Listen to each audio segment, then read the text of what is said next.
12 dinosaurs are stalking Noko through this forest. Each one evolved for a completely different way to kill speed, armor, swarm, claws, water, sky. He has to survive all 11 specialists to reach the 12th. And the 12th doesn't specialize in anything. That's exactly why it's the apex. Noko hits the dirt hard. His knee skids across the moss. He scrambles up before the breath returns to his chest. The undergrowth around him is moving. Not wind, not one body, 20.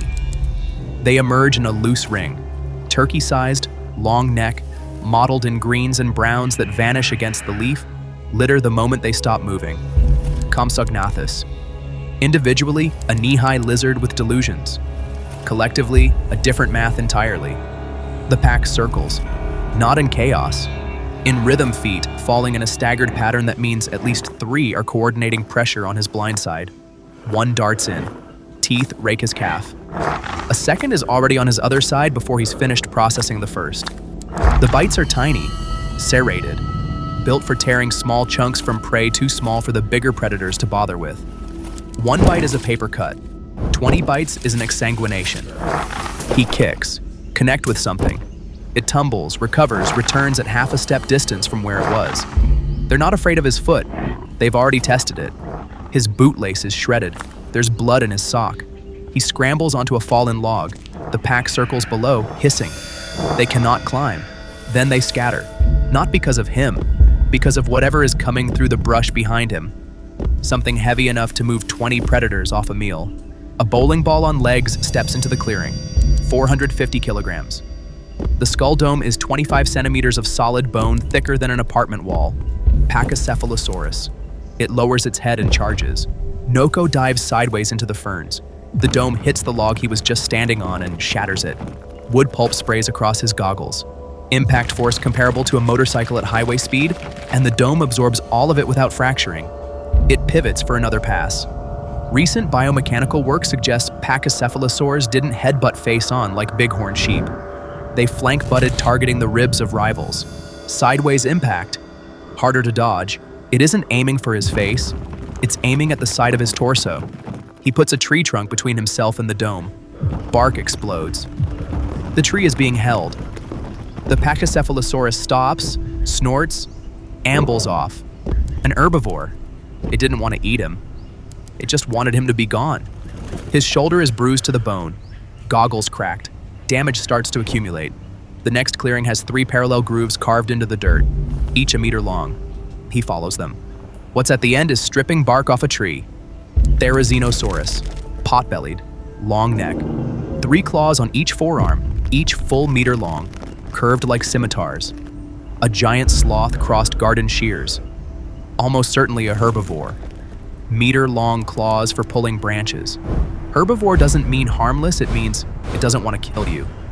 Whether it will is another question. Noko gets too close. The claws sweep defensively.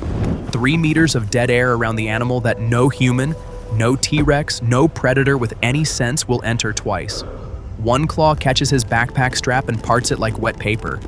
He catches the bag against his chest before it falls. The most terrifying weapon in the Cretaceous belonged to a vegetarian. He retreats. The Therizinosaurus resumes stripping bark. Indifferent.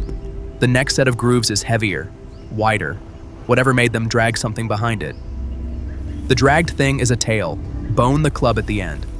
30 kilograms of mineralized weight pivoting muscle attachments to the size of a child's torso. Ankylosaurus, low slung, wide, armor plates fused into a shell that runs head to tail even if the eyelids are armored. A T-Rex bite at 12,800 PS, I cannot penetrate this shell. The only weakness is the belly, and the belly stays pressed to the ground.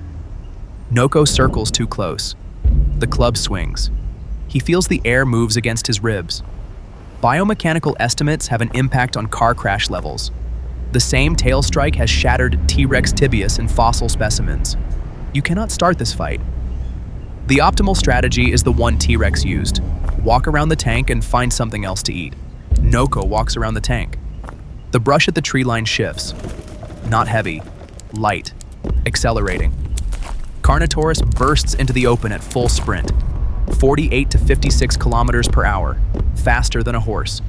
the fastest large theropod that ever existed.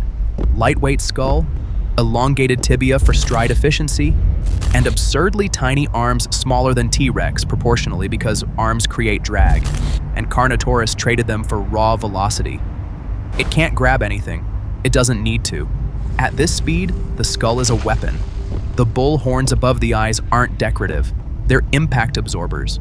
The hunting strategy is collision. Noko cuts hard between the two trees. Carnotaurus blasts past a velocity. It cannot adjust. Skids, turns wide. Lost the angle, loses the visual. The fastest thing in the Cretaceous has the turning radius of a freight train. That's the only seam in its build, and Noko just used it. His jacket is ripped at the shoulder, his left palm is bleeding. The damage isn't from any single creature, it's accumulating. Then he hears them. Several footsteps, coordinated, approaching from multiple angles at the same time. Something is hunting in a pack. Not one, 4. They emerge from different points in the undergrowth, each one positioning rather than charging. 3.5 meters long, 78 kilograms, feathered. The iconic 12-centimeter sickle claw curved on each foot. Deinonychus, not what Jurassic Park called velociraptors. Real velociraptors were turkey-sized. These are the actual animals the movie raptors were based on, and they hunt with a level of coordination that requires shared spatial planning. 2 flanks from the sides, 1 feints from the front, driving him backward. The 4th waits in the undergrowth behind him, ready to close the trap. The sickle claw is not for slashing, it is for pinning.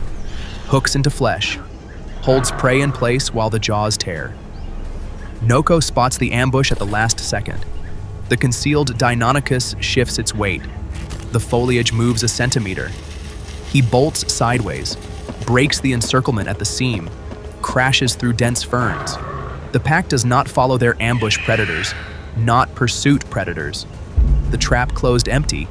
He stumbles to a riverbank, open water, visible terrain, safety. The water moves.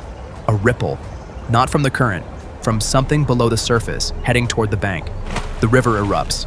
Spinosaurus launches from the shallows, 15 meters, a sail on its back taller than Noko himself. Crocodilian snout full of conical teeth, forearms tipped with fish-hook claws. The river that looked like safety 3 seconds ago is Spinosaurus's hunting ground. Nostrils set high on the skull like a crocodile, tail adapted for swimming. Noko just ran from land predators directly into an aquatic predator's kill zone. The fish-hook claws sweep at him. He dodges, falls into knee-deep water, worst possible terrain for a human, best possible for Spinosaurus. The claws aren't for killing. They are for holding. Once it grips, the jaws finish the job. He scrambles backward and pulls himself onto the far bank. The Spinosaurus does not follow adapted for water, less efficient on land. It sinks back beneath the surface without a ripple. The safest place in the Cretaceous just became the most dangerous. Nowhere is neutral ground. The ground shakes ahead, heavier, slower, more massive than anything he has faced. Trees ahead are swaying, pushed aside by something 9 meters long, up to 12 tons. 3 horns, 2 brow horns each over a meter, 1 nasal. A frill of solid bones spanning 2 full meters, Triceratops. The mental file says, gentle herbivore. The fossil record disagrees. Specimens show evidence of intraspecific combat they fought against each other with those horns. Punctured frills, healed fractures. Against predators, the brow horns backed by massive neck musculature could puncture a T-Rex chest cavity. It lowers its head and charges. 12 tons at 30 kilometers per hour for the kinetic energy of a car crash, concentrated on 2 spear points. Noko dives behind a boulder. The Triceratops slams it. The boulder moves, actually shifts in the dirt from the impact alone. He sprints for a dense tree line. The wide frill cannot navigate tight cover. Inside the trees, he stops, lungs burning. He feels something warm on his calf. A wound he did not notice. Spinosaurus claws? Deinonychus tooth? It does not matter. The damage is accumulating and he is not the one tracking it. The forest ahead is different. Trees are scarred. Massive claw marks gouge into the bark. Something bigger has been through here. Giganotosaurus, 13 meters. The longest skull of any terrestrial predator that ever lived. not bone-crushing teeth like T-Rex. Blade teeth, designed for slicing, different operating systems. T-Rex is a sledgehammer, one bite, crush through bone, kill instantly. Giganotosaurus is a machete, multiple bites. Each one opens a deep wound. Then it waits, lets the prey bleed, follows at a distance, bites again. It does not need to catch him once. It needs to scratch him once, then follow until he can't run anymore. It lunges, not a full commitment to attack. A testing slash. The blade teeth graze near his hip. That isn't a miss. That's a deposit. One wound now, another in 10 minutes. The bleeding does the work. Noko breaks the line of sight through dense forest. Giganotosaurus loses the visual, but not the trail. It smells the blood. In the open Cretaceous plains where this animal hunted, there was nowhere to break the sight line. The prey bled until it dropped. A shadow passes overhead, blocks the sun for a full second. Noko looks up. Quetzalcoatlus, 10-meter wingspan. On the ground, as tall as a giraffe. The beak is over a meter long, pointed, shaped like a thrown javelin. Recent research suggests it hunted like a stork, spearing prey from the ground. But it could also strike from flight, diving at speeds exceeding 100 kilometers per hour. For the first time, the threat comes from a dimension he cannot see. It dives. The beak drives into the ground centimeters from his foot, spears the soft earth like a lance, pulls free, launches back into the air for another pass. He crashes under a dense canopy. The wingspan cannot navigate a thick cover. Quetzalcoatlus circles above, visible through gaps in the leaves, then moves toward open ground. The forest is quiet. The total, absolute silence that means everything else is hiding. The ground trembles, rhythmic, heavy. The final boss is coming. The reveal is gradual: a tail, a foot, a flank, the big skull, and an eye larger than a grapefruit. Fixing him, Tyrannosaurus Rex. Every previous challenger was a specialist. The swarm, the speedster, the tank, the pack hunters, the aerial striker, the water ambusher, the bleeder. Each one evolved to do one thing exceptionally. T-Rex didn't specialize, it didn't need to. 12,800 psi bite force handles the tank. Binocular vision handles the pack of hunters. Mass handles the charger. Burst speed handles the ambush. Olfaction handles the hider. It isn't the best at any one thing on this list. It is the answer to everything on this list.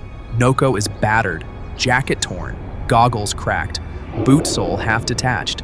He limps from accumulated damage across 11 encounters, 10 meters between him and the apex predator of an entire ecosystem. He cannot run, he cannot hide, he cannot fight. The T-Rex evaluates. The nostrils flare. This is where calorie math should run. Mass of prey against energy required to acquire it. The same equation that has saved smaller animals from this jawline for 2 million years. But this time math has a new variable. The T-Rex is reading the other sense. Spinosaurus river water in his clothes. Deinonychus saliva on the calf wound. Giganotosaurus blood trace where the blade teeth grazed his hip. Pachycephalosaurus splinters embedded in the jacket fabric. Compsognathus bites on the ankle. Therizinosaurus chitin dust in the torn strap. Noko smells like a dozen different danger zones at once. The T-Rex does not see a battered explorer. The T-Rex sees an animal whose body is layered with the chemical signatures of every predator in this ecosystem. Animal that has been in proximity to all of them and is somehow still walking. The apex predator did not become the apex by being reckless. It became the apex by knowing which fights aren't worth taking. The T-Rex turns its head. Steps are sideways. Takes one slow walk along the tree line. It walks away. Not because Noko is too small to eat, because Noko smells like something that fights back. Noko collapses against a tree trunk. Torn jacket, cracked goggles, split boots, cuts on both calves, bruised shoulders, river water in his hair. 12 challengers. 12 different ways to die. The most powerful one didn't even bother. The Cretaceous wasn't a world with one apex predator. It was an ecosystem where every niche was occupied by something lethal, and the throne at the top went to the only animal that didn't have to choose between speed and bite, between armor and pursuit, between solo and pack. T-Rex sat at the top because it was the most complete. The generalist that made every specialist obsolete. Somewhere far behind him, the Giganotosaurus loses the blood trail. The Deinonychus pack reorganizes around a different target. The Spinosaurus surfaces in a different bend of the river. None of them are coming. The forest resumes around Noko. Shifting plates, wet breathing, the continuous grind of 1,000 things, calculating each other's calorie value in a register that no longer includes him. He is not safe, he is not strong. He has accumulated something more useful than either. He smells wrong,